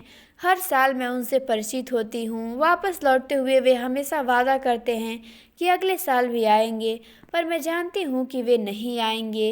वे भी जानते हैं कि वे नहीं आएंगे, फिर भी हमारी दोस्ती में कोई अंतर नहीं पड़ता। फिर कुछ दिनों बाद पहाड़ों पर बर्फ़ पिघलने लगती है। छुट्टियाँ ख़त्म होने लगती हैं। आप सब लोग अपने अपने घरों से वापस लौट आते हैं और मिस्टर ह्यूबर्ट पता भी नहीं चलता कि छुट्टियाँ कब शुरू हुई थी और कब ख़त्म हो गई। लतिका ने देखा कि ह्यूबर्ट उसकी ओर आतंकित भयाकुल दृष्टि से देख रहा है। वह सिटपिटाकर चुप हो गई। उसे लगा मानो वह इतनी देर से पागल सी अनर्गल प्रलाप कर रही हो। मुझे माफ़ करना मिस्टर ह्यूबर्ट, कभी कभी मैं बच्चों की तरह बातों में बहक जाती हूँ। मिस्टर लतिका, ह्यूबर्ट ने धीरे से कहा। वह चलते चलते रुक गया। लतिका ह्यूबर्ट के भारी स्वर से चौंक सी गई। क्या बात है मिस्टर ह्यूबर्ट? वह पत्र उसके लिए मैं लज्जित हूँ। उसे आप वापस लौटा दें। समझ ले कि मैंने उसे कभी नहीं लिखा था। लतिका कुछ समझ ना सकी। दिग्भ्रांत सी खड़ी हुई ह्यूबर्ट के पीले उद्विग्न चेहरे को देखती रही। ह्यूबर्ट ने धीरे से लतिका के कंधों पर हाथ रख दिया। कल डॉक्टर ने मुझे सब कुछ बता दिया। अगर मुझे पहले से मालूम होता तो ह्यूबर्ट हकलाने लगा। मिस्टर ह्यूबर्ट, किंतु लतिका से आगे कुछ भी नहीं कहा गया। उसका चेहरा सफ़ेद हो गया था। दोनों चुपचाप कुछ देर तक स्कूल के गेट के बाहर खड़े रहे। मिडोज पगडंडियों पत्तों छायाओं से घिरा छोटा सा द्वीप मानो कई घोंसलों दो हरी घाटियों के बीच आ दबा हो। भीतर घुसते ही पिकनिक के काले याक से झुलसे हुए पत्थर, अधजली टहनियाँ, बैठने के लिए बिछाए गए पुराने अखबारों के टुकड़े इधर उधर बिखरे हुए दिखाई दे जाते हैं। अक्सर टूरिस्ट पिकनिक के लिए यहाँ आते हैं। मिडोज को बीच में काटते हुए टेढ़ा मेढ़ा बरसाती नाला बहता है, जो दूर से धूप में चमकता हुआ सफ़ेद रिबन सा दिखाई देता है। यहीं पर काठ के तख्तों का बना हुआ टूटा सा पुल है, जिस पर लड़कियां हिचकोले खाते हुए चल रही हैं। डॉक्टर मुखर्जी, आप तो सारा जंगल जला देंगे। मिस वुड ने अपनी ऊंची एड़ी के सैंडल से जलती हुई दिया सलाई को दबा डाला, जो डॉक्टर ने सिगार सुलगाकर चीड़ के पत्तों के ढेर पर फेंक दी थी। वे नालों से कुछ दूर हटकर चीड़ के दो पेड़ों से गुथी हुई छाया के नीचे बैठे थे। उनके सामने एक छोटा सा रास्ता नीचे पहाड़ी गांव की ओर जाता था, जहां पहाड़ की गोद में शकरपारों के खेत एक दूसरे के नीचे बिछे हुए थे। दोपहर के सन्नाटे में भेड़ बकरियों के गलों में बंधी हुई घंटियों का स्वर हवा में बहता हुआ सुनाई दे जाता था। घास पर लेटे लेटे डॉक्टर सिगार पीते रहे। जंगल की आग कभी देखी है मिस वुड? एक अलमस्त नशे की तरह धीरे धीरे फैलती जाती है। तो वो कहती है मिस वुड कि आपने कभी देखा है डॉक्टर? मुझे तो बड़ा डर लगता है। बहुत साल पहले शहरों को जलते हुए देखा था। डॉक्टर लेटे हुए आकाश की ओर ताक रहे थे। एक एक मकान ताश के पत्तों की तरह गिरता जाता। दुर्भाग्यवश ऐसे अवसर देखने में बहुत कम आते हैं। आपने कहाँ देखा डॉक्टर? मिस वुड पूछती हैं। लड़ाई के दिनों में अपने शहर रंगून को जलते हुए देखा था। मिस वुड की आत्मा को ठेस लगी, किंतु फिर भी उनकी उत्सुकता शांत नहीं हुई। आपका घर, क्या वह भी जल गया था? डॉक्टर कुछ देर तक चुपचाप लेटा रहा। तो कहता है, हमें उसे खाली छोड़कर चले आए थे। मालूम नहीं बाद में क्या हुआ। अपने व्यक्तिगत जीवन के संबंध में कुछ भी कहने में डॉक्टर को कठिनाई महसूस होती है। डॉक्टर, क्या आप कभी वापस बर्मा जाने की बात नहीं सोचते? डॉक्टर ने अंगड़ाई ली और करवट बदलकर औंधे मुंह लेट गए। उनकी आंखें मूंद गई और माथों पर बालों की लटें झूल आई। सोचने से क्या होता है मिस वुड? जब बर्मा में था तब क्या कभी सोचा था कि यहाँ आकर उम्र काटनी होगी? लेकिन डॉक्टर, कुछ भी कह लो, अपने देश का सुख कहीं और नहीं मिलता। यहाँ तुम चाहे कितने वर्ष रह लो, अपने को हमेशा अजनबी ही पाओगे। डॉक्टर ने सिगार के धुएं को धीरे धीरे हवा में छोड़ दिया। दरअसल अजनबी तो मैं वहाँ भी समझा जाऊँगा मिस वुड। इतने वर्षों बाद कौन मुझे पहचानेगा? इस उम्र में नए सिरे से रिश्ते जोड़ना काफ़ी सिरदर्द का काम है। कम से कम मेरे बस की बात नहीं है। लेकिन डॉक्टर, आप कब तक इस पहाड़ी कस्बे में पड़े रहेंगे? इसी देश में रहना है तो किसी बड़े शहर में प्रैक्टिस शुरू कीजिए। प्रैक्टिस बढ़ाने के लिए कहाँ कहाँ भटकता फिरूंगा मिस वुड। जहाँ रहो वहीं मरीज मिल जाते हैं। यहाँ आया था कुछ दिनों के लिए, फिर मुद्दत हो गई और टिका रहा। जब कभी जी उबेगा कहीं चला जाऊँगा। जड़ें कहीं नहीं जमती तो पीछे भी कुछ नहीं छूट जाता। मुझे अपने बारे में कोई गलतफहमी नहीं है मिस वुड, मैं सुखी हूँ। मिस वुड ने डॉक्टर की बात पर विशेष ध्यान नहीं दिया। वह हमेशा डॉक्टर को उच्च श्रृंखल, लापरवाह और सनकी समझती रही हैं, किंतु डॉक्टर के चरित्र में उनका विश्वास है। न जाने क्योंकि डॉक्टर ने जाने अनजाने में उसका कोई प्रमाण दिया हो, यह उन्हें याद नहीं पड़ता। मिस वुड एक ठंडी सांस भरी। वह हमेशा यही सोचती थी कि यदि डॉक्टर इतना आलसी और लापरवाह न होता तो अपनी योग्यता के बल पर काफ़ी चमक सकता था।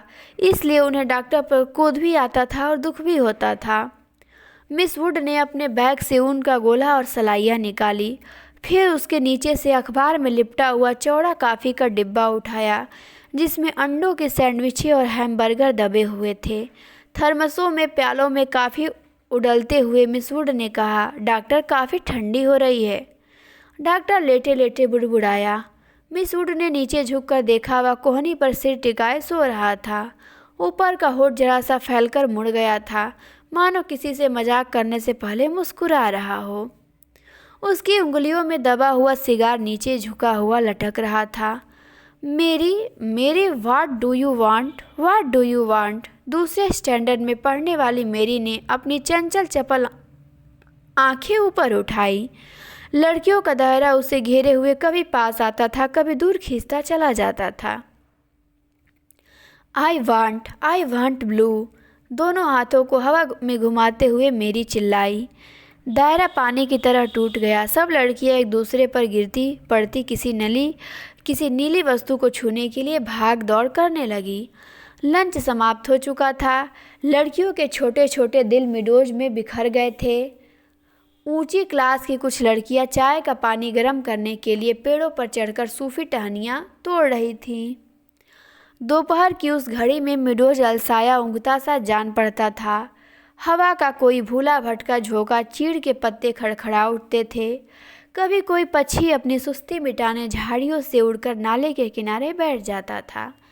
पानी में सिर डुबोता था, फिर उबकर हवा में दो चार निरुद्देश्य चक्कर काटकर दोबारा झाड़ियों में दुबक जाता था। किंतु जंगल की खामोशी शायद कभी चुप नहीं रहती। गहरी नींद में डूबी सपनों से कुछ आवाज़ें नीरवता के हल्के झीने पर्दे पर सलवटे बिछा जाती है। मूक लहरों सी हवा में तिरती है, मानो कोई दबे पांव झाँककर अदृश्य संकेत कर जाता है, देखो मैं यहाँ हूँ। लतिका ने जूली के बाब हेयर को सहलाते हुए कहा, तुम्हें कल रात बुलाया था। मैडम, मैं गई थी। आप अपने कमरे में नहीं थी। लतिका को याद आया कि रात वह डॉक्टर के कमरे में टेरेस पर देर तक बैठी रही थी और भीतर मिस्टर ह्यूबर्ट पियानो पर सोपा का नॉक्टर बजा रहा था। जूली, तुमसे कुछ पूछना था। उसे लगा वह जूली की आंखों से अपने को बचा रही है। जूली ने अपना चेहरा ऊपर उठाया। उसकी भूरी आंखों से कौतूहल झांक रहा था। तुम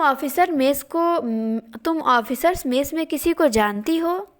जूली ने अनिश्चित भाव से सिर हिलाया।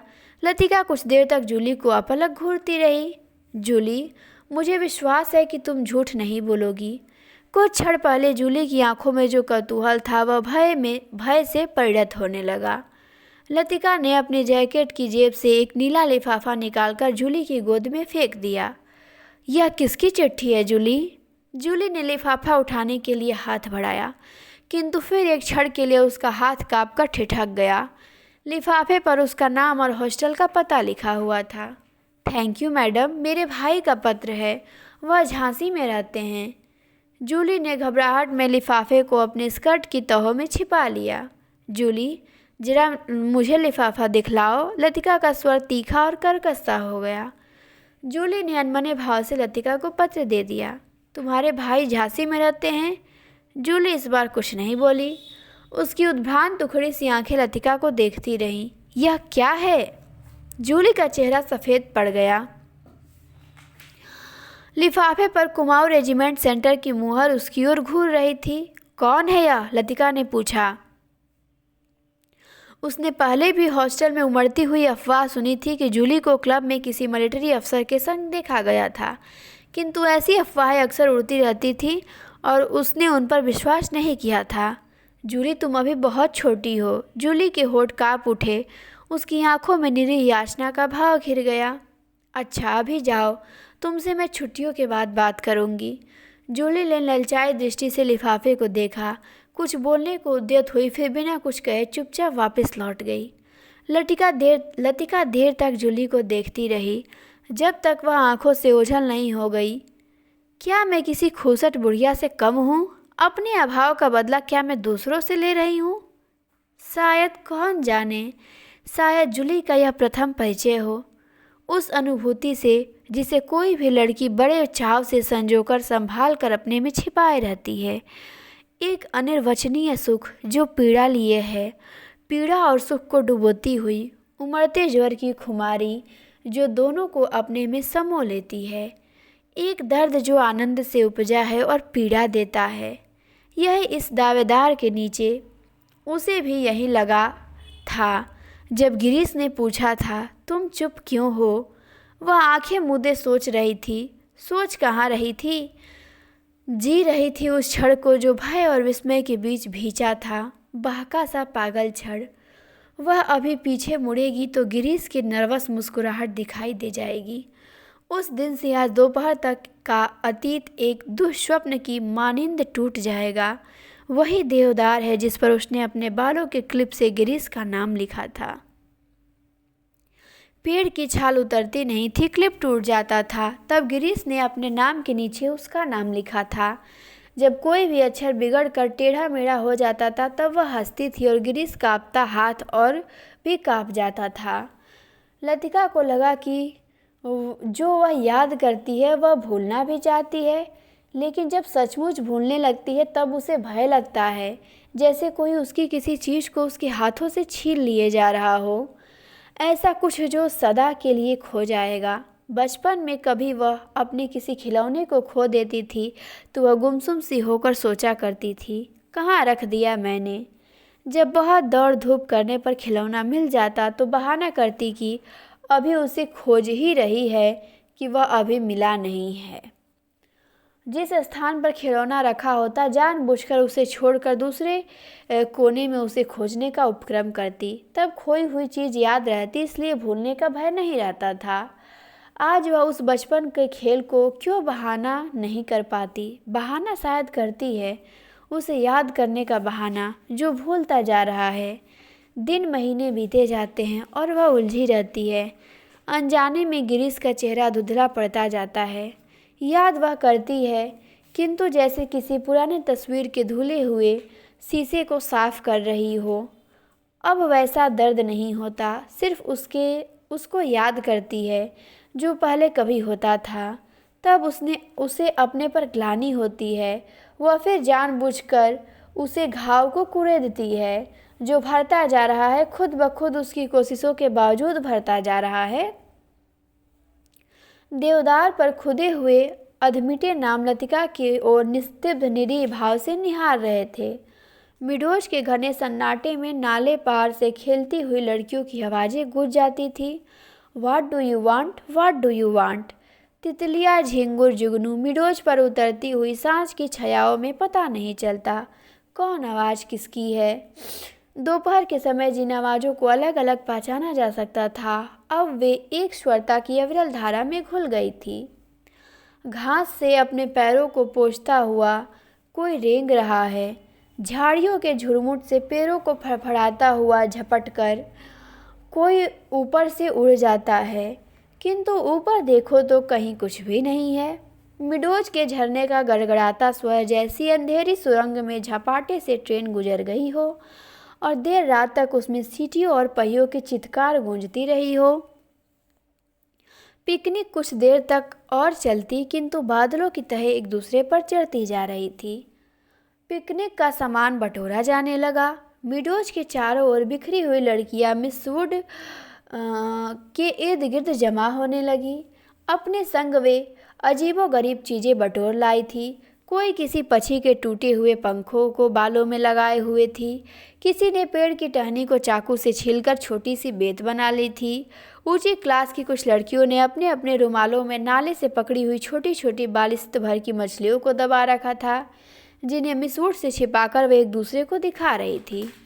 मिस वुड लड़कियों की टोली के संग आगे निकल गई। मिडोज से पक्की सड़क तक 3-4 फ्लांग की चढ़ाई थी। लतिका हांफने लगी। डॉक्टर मुखर्जी सबसे पीछे आ रहे थे। लतिका के पास पहुंचकर वह ठिठक गए। डॉक्टर ने दोनों घुटनों को जमीन पर टेकते हुए सिर झुकलाकर एलिजाबेथ ह्यूगिन अंग्रेजी में कहा, मैडम, आप इतनी परेशान क्यों नजर आ रही हैं? और डॉक्टर की नाटकीय मुद्रा को देखते हुए लतिका के होठों पर एक थकी सी ढीली ढीली मुस्कुराहट बिखर गई। प्यास के मारे गला सूख रहा है और यह चढ़ाई है कि कभी ख़त्म होने में नहीं आती। डॉक्टर ने अपने कंधे पर लटकते हुए थर्मस को उतारकर लतिका के हाथों में देते हुए कहा, थोड़ी सी कॉफ़ी बची है, शायद कुछ मदद कर सके। पिकनिक में तुम कहाँ रह गए डॉक्टर, कहीं दिखाई नहीं दिए। दोपहर भर सोता रहा मिस वुड के संग। मेरा मतलब है कि मिस वुड पास बैठी थी, उनके संग नहीं सोया था। मुझे लगता है मिस वुड मुझसे मोहब्बत करती हैं। कौन कहता है? डॉक्टर कहता है। कोई भी मजाक करते समय डॉक्टर अपने मूंछों के कोने को चबाने लगता है। क्या कहती थी? लतिका ने थर्मस से कॉफ़ी को मुंह में उड़ेल दिया। शायद कुछ कहती, लेकिन बदकिस्मती से बीच में ही मुझे नींद आ गई। मेरी ज़िंदगी के खूबसूरत प्रेम प्रसंग कमबख्त इस नींद के कारण अधूरे रह गए हैं। और इस दौरान में जब दोनों बातें कर रहे थे, उनके पीछे मिडोज और मोटर रोड के संग चढ़ती हुई चीड़ और बांज के वृक्षों की कतारें सांझ को घेरते अंधेरे में डूबने लगी। मानो प्रार्थना करते हुए उन्होंने चुपचाप अपने सिर नीचे झुका लिए हो। इन्हीं पेड़ के ऊपर बादलों में गिरजे का क्रास कहीं उलझ पड़ा था।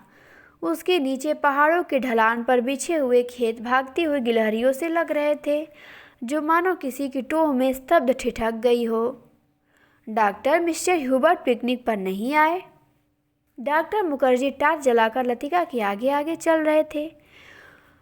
मैंने उन्हें मना कर दिया था। किस लिए?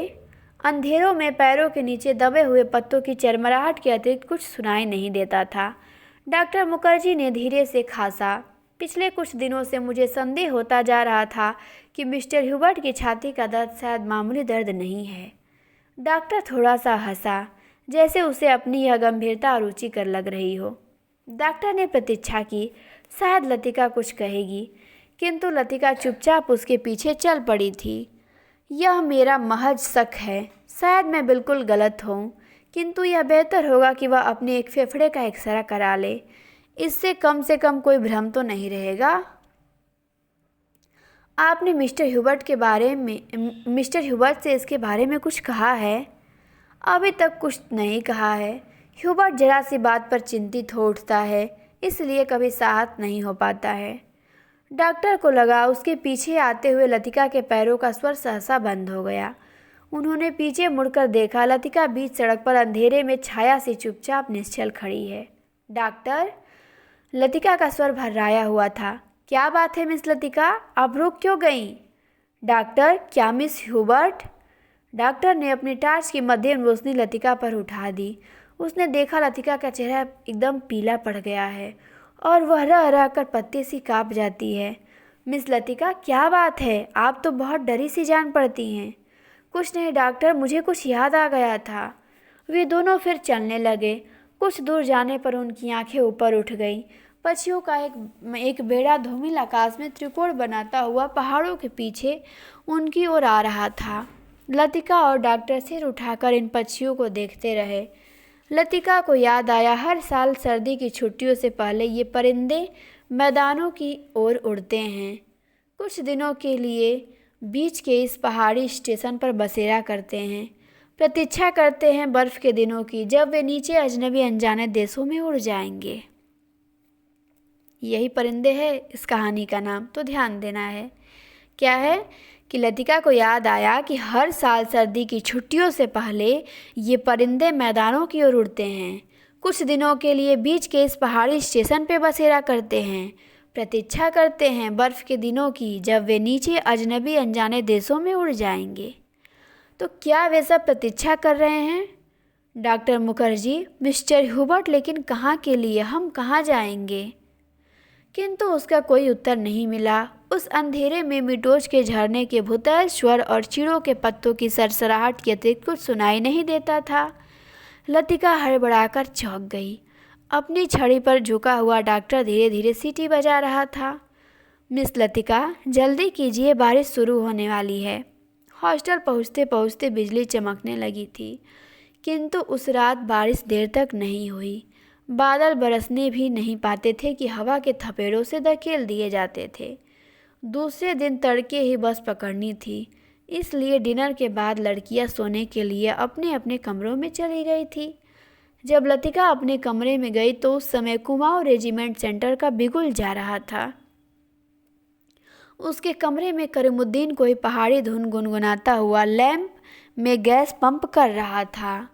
लतिका उन्हीं कपड़ों में तकिए का दोहरा करके लेट गई। करीमुद्दीन ने उड़ती हुई निगाह से लतिका को देखा, फिर अपने काम में जुट गया। पिकनिक कैसी रही मेम साहब?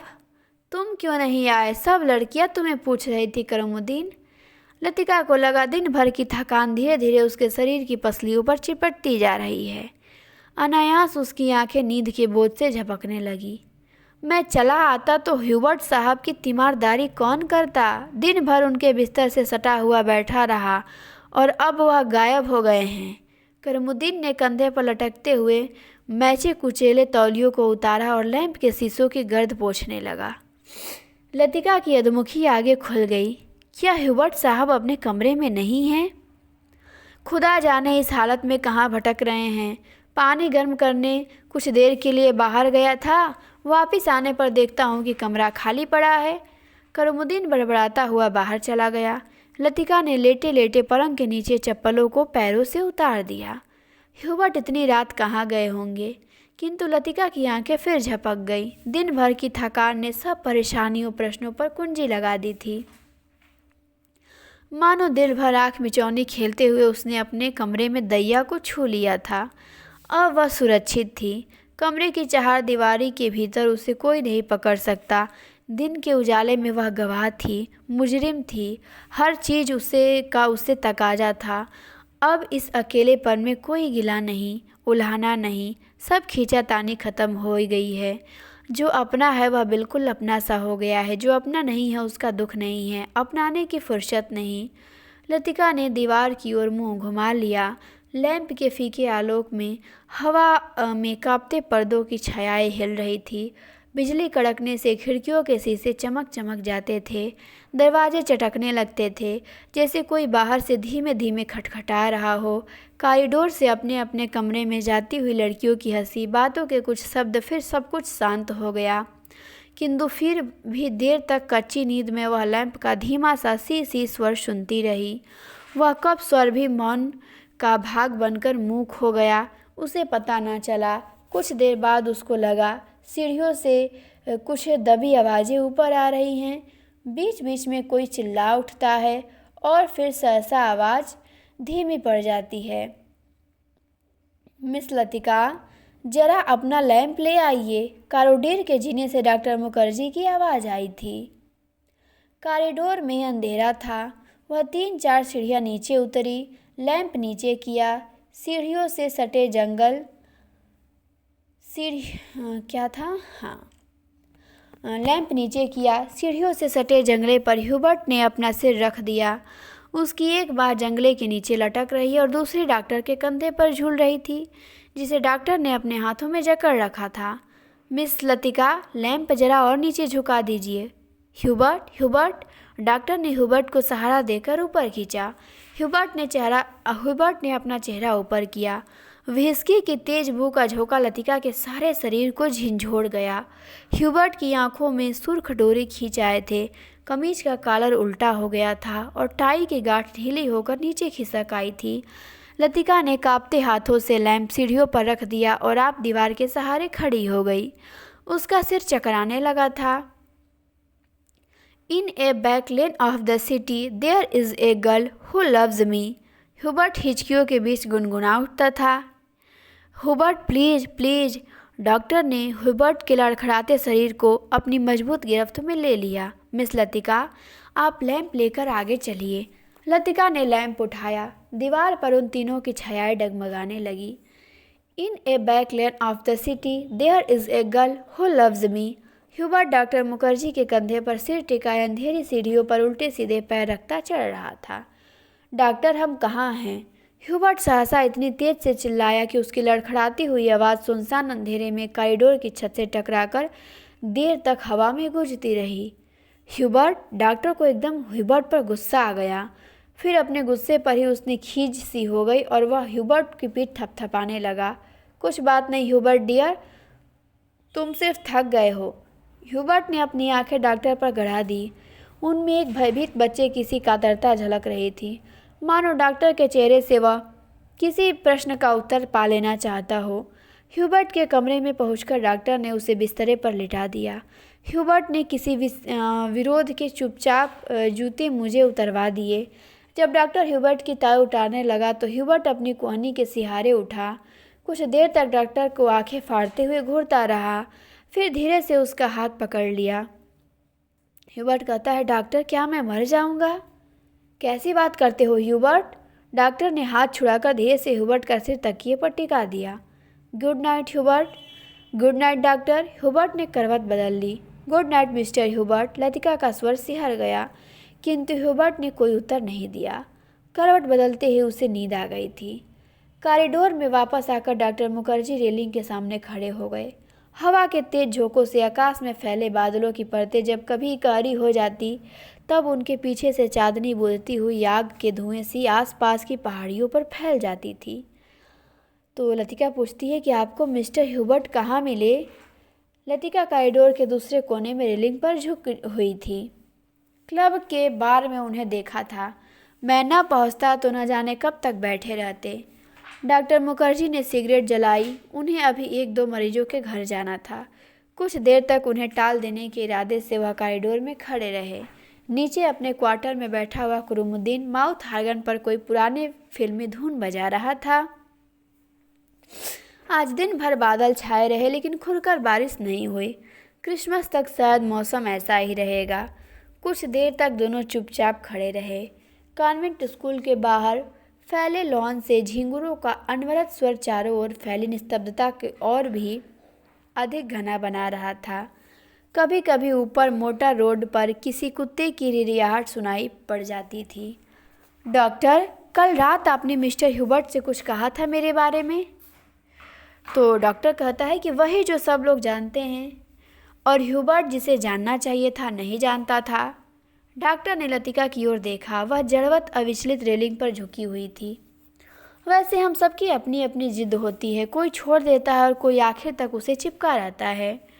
डॉक्टर मुखर्जी अंधेरे में मुस्कुराए। उनकी मुस्कुराहट में सूखा सा विरक्ति का भाव भरा था।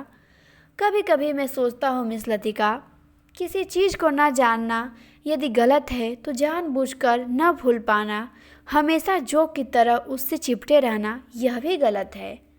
बर्मा से आते हुए मेरी पत्नी की मृत्यु हुई थी। मुझे अपनी ज़िंदगी बेकार सी लगी थी।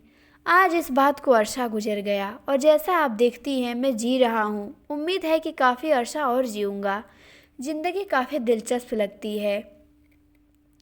यदि उम्र की मजबूरी न होती तो शायद मैं दूसरी शादी करने में भी न हिचकता। इसके बावजूद कौन कह सकता है कि मैं अपनी पत्नी से प्रेम नहीं करता था। आज भी करता हूँ। लेकिन डॉक्टर, लतिका का गला रूंध गया था। क्या मिस लतिका? डॉक्टर, सब कुछ होने के बावजूद वह क्या चीज़ है जो हमें चलाए चलती है?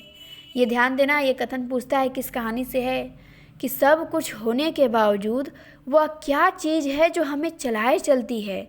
हम रुकते भी हैं तो अपने रेल में वह हमें घसीट ले जाती है। ये कथन बहुत इम्पॉर्टेंट है। लतिका का डॉक्टर से कहती है। लतिका को लगा कि वह जो कहना चाह रही है कह नहीं पा रही, जैसे अंधेरे में कुछ खो गया है जो मिल नहीं पा रहा, शायद कभी नहीं मिल पाएगा। यह तो आपका फादर एलमंड ही बता सकेंगे मिस लतिका। डॉक्टर की खोखली हंसी में उनका पुराना सनकीपन उभर आया था। अच्छा, चलता हूँ मिस लतिका, मुझे काफ़ी देर हो गई है। डॉक्टर ने दिया सलाई जलाकर घड़ी को देखा। Good night miss Latika. Good night doctor. Doctor के जाने पर लतिका कुछ देर तक अंधेरे में रेलिंग से सटी खड़ी रही। हवा चलने से कॉरिडोर में जमा हुआ कोहरा सिहर उठता था। शाम को सामान बांटते हुए लड़कियों ने अपने अपने कमरे के सामान के जो पुरानी कापियों, अखबारों और रद्दी को ढेर लगा दिए थे, वे सब अंधेरे कॉरिडोर में हवा के झोंके से इधर उधर बिखरने लगे थे। लतिका ने लैंप उठा लिया और अपने कमरे की ओर जाने लगी। कॉरिडोर में चलते हुए उसने देखा जूली के कमरे में प्रकाश की एक पतली रेखा दरवाजे की बाहर खिंच आई है। लतिका को कुछ याद आया। वह कुछ क्षणों तक सांस रोके जूली के कमरे के बाहर खड़ी रही। कुछ देर बाद उसने दरवाज़ा खटखटाया। भीतर से कोई आवाज़ नहीं आई। लतिका ने दबे हाथों से हल्का सा धक्का दिया। दरवाज़ा खुल गया। जूली लैंप बुझाना भूल गई थी। लतिका धीरे धीरे दबे पांव जूली के पलंग के पास चली आई। जूली का सोता हुआ चेहरा लैंप के फीके आलोक में पीला सा दिख रहा था। लतिका ने अपनी जेब से वह नीला लिफाफा निकाला और धीरे से जूली के तकिए के नीचे दबाकर रख दिया। तो हमारी कहानी यहीं पे समाप्त होती है। निर्मल वर्मा की कहानी बहुत अच्छी कहानी थी। परिंदे, इसमें लतिका है, लतिका का प्रेमी है। जैसे लतिका प्रेम करती है गिरीश नेगी से, जो कि बहुत समय पहले ही मर चुका है, और ठीक, और उससे प्रेम करता है मिस्टर ह्यूबर्ट, लेकिन लतिका उससे नहीं करती है। और लतिका गिरीश नेगी की यादों में अपना पूरा जीवन बिताना चाहती है और वो हॉस्टल में ही अपना पूरा जीवन समर्पित कर देना चाहती है। तो उसी को याद कर, गिरीश नेगी की याद में ही अपने को हमेशा रखना चाहती है। वो उससे बाहर निकलना ही नहीं चाहती है। तो बस यही कहानी थी लतिका गिरीश नेगी की, मिस्टर ह्यूबर्ट की, डॉक्टर की, जो वर्मा से आए हैं, जिनकी पत्नी मर गई है। तो उम्मीद करते हैं आप लोगों की कहानी बहुत अच्छी लगी होगी। ये कहानी अच्छी लगी होगी, समझ में भी आया होगा, और पात्रों को भी ध्यान दीजिएगा, और 2-3 कथन भी बहुत इम्पॉर्टेंट हैं, उन पे भी ध्यान देना है। ठीक, तो हम इस कहानी को समाप्त हो चुकी है, यहीं पे बंद करते हैं। अब जितनी भी यूजीसी नेट में कहानियाँ लगी थी, 21 कहानियाँ लगी थी, हमने 21 की 21 सारी कहानियों को पढ़ लिया है। ये हमारी अंतिम कहानी थी। तो सारी कहानियों को आपको प्लेलिस्ट मिल जाएगा यूट्यूब पे। प्लेलिस्ट में जाएंगे तो नेट में जितनी कहानियाँ लगी है सारी कहानियाँ वहाँ प्लेलिस्ट में हैं। तो आपको 21 कहानियों का वीडियो मिल जाएगा। सारी कहानियाँ समाप्त हो चुकी हैं। धीरे धीरे सारी विधाओं को भी पढ़ लिया जाएगा। तो अंत तक वीडियो देखने के लिए आप सभी को बहुत बहुत धन्यवाद।